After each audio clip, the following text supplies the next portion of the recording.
Hello everyone, this is Meg. Today I'm going to be talking about my top 5 favourite video game musical scores from this current generation.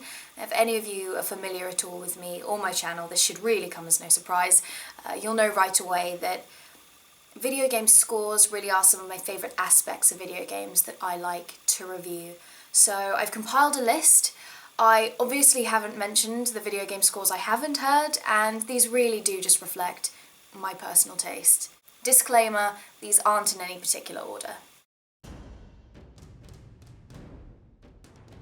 I really wasn't a fan of this game at all. In fact, I traded it in after having it for only about a week. But the score, for me, was nothing short of exceptional. I purchased the album in its entirety, really without hesitation. I will say that it is very self-indulgent. It relies on styles and sounds that always provoke a visceral reaction. Angelic choirs, big orchestras, thunderous drums, and charging beats. Popular elements employed by composers in movies as well as video games. But Nier utilises these with such style and occasionally unique applications that these epic songs echo in your mind for days after you first heard them. So even though Nier is incredibly powerful in a tried and tested sort of way, it often features a surprising little twist in the formula. Snow and Summer would be a perfect example of this. My personal favourite, and one I would suggest others to look out for, is Bluebird. This pick should really come as no surprise at all. Not only was Austin Wintory's work the first video game score to be nominated for a Grammy, but it really is one of the most spiritual scores I've heard since, say, Shadow of the Colossus, and it's the kind of score that I really would recommend to anybody, whether they played the game or not. Just like the visuals and emotional impact of Journey the video game, the score truly reaches across a vast spectrum of emotions. Listen carefully and you can hear awe in it, beauty, thought, history and foreboding. The choice of instruments is also refreshing in its mix of ethnic sounds and twangs with violin movements that both dance and cry are simply astounding. Spiritually is the only word in my vocabulary that could possibly describe how this score communicates with the listener. My personal favourite is Apotheosis, although Atonement and Reclamation come close. I have listened and re-listened to this score so many times that the specific playlist that's dedicated to it is constantly on loop. It's actually gotten to a point now where my boyfriend can hum along with the music and drum along to the beat, having never played the game or listened to the soundtrack in its entirety. I've recently covered this musical score in my review of Remember Me, and I will echo what I really said in that video. This score is a class of its own. I love the way it sounds, how it feels on my eardrums when I listen to it through high-quality speakers, how distinctive it is from anything else out there at the moment, and how, though a vast array of techniques, styles, and sounds are often used, from the organic to the synthetic, it is seamless. So much is going on in your ears that you would think it shouldn't work at all, but the reality is quite the opposite. My personal favourite has to be Nilin the Memory Hunter, although there is a section in the fight from around 2 minutes to 3:19 that blows my mind every time. This really is the only musical score on this list that I memorised from start to finish just by playing the game. Music plays such an intrinsic part of the overall experience and environment that playing really is the best introduction one could have.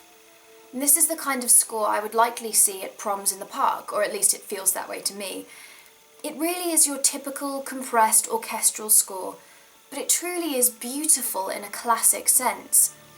It doesn't necessarily offer anything different, but it is so beautifully executed that each track lingers in your subconscious and makes the game even more enjoyable to play than it is already. This is a score from which I could not select just one favourite. Each track is equal in beauty and impact. The games have obviously always been impressive, but the score has never possessed that it factor for me that other elements in the game had. It brought a movie-like quality, but it never really bowled me over.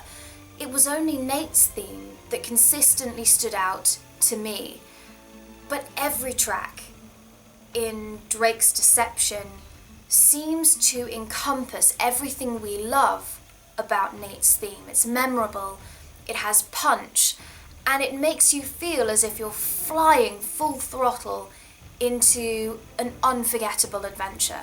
Greg Edmonson's work here is everything I've ever wanted from an Uncharted score. It's not just a blockbuster sound, but it has as much personality as Drake himself. It has the same charisma, that larger-than-life quality.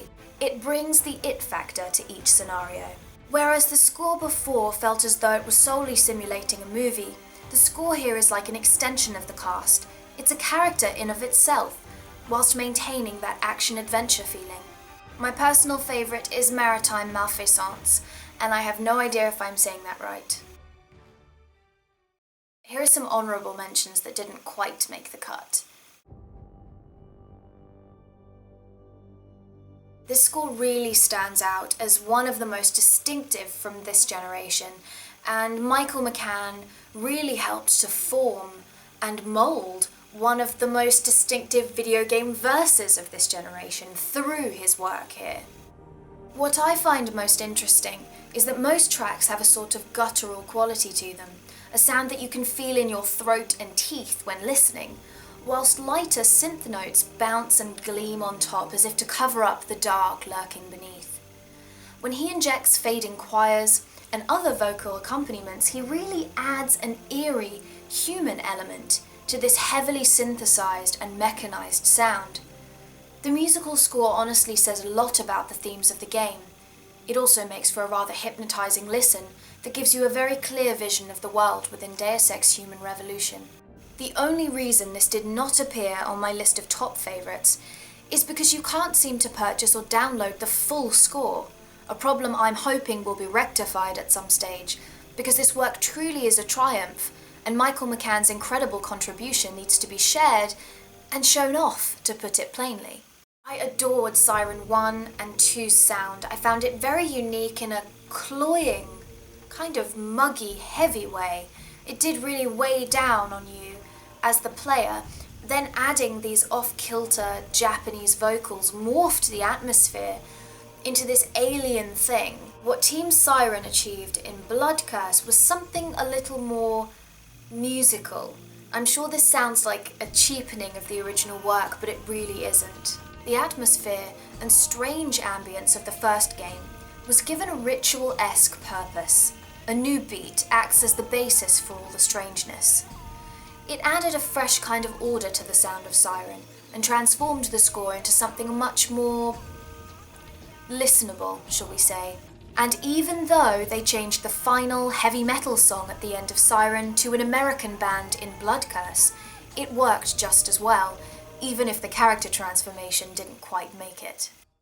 As far as individual tracks go, I would like to mention the Darkness's theme, titled Captain Midnight, performed by Tomahawk, Bioshock's Cohen's Masterpiece, composed by Schyman, Alone in the Dark's central piece, titled Shto, and performed by, I think they're known as the Mystery of the Bulgarian Voices Choir, a track called The Clicker, composed by Petri Alenko, I think I'm saying that right, from Alan Wake, Bastion's ending theme titled Setting Sail, Coming Home, and finally Fenris's theme from Dragon Age 2, composed by Enon Zor. So that was my list. I hope you enjoyed the video.